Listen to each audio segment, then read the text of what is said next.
Hops, pamasahe. Magkano pamasahe, boss? 25.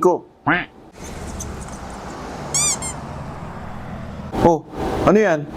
Binahayan pa ng ipis ang wallet mo ah. Hindi yun ipis, gamo-gamo yun.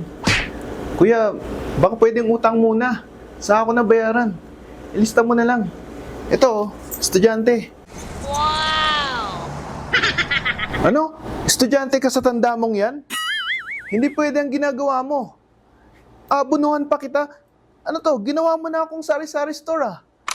Kung wala kang pamasahe, maglakad ka na lang. Oh no! Sa panahong walang pamasahe, automatic, atleta tayo.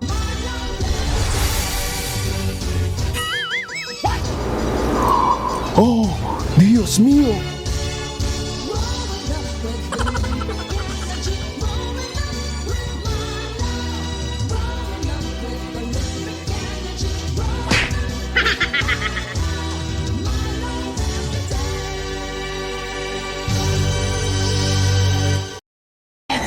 Pagod na ako.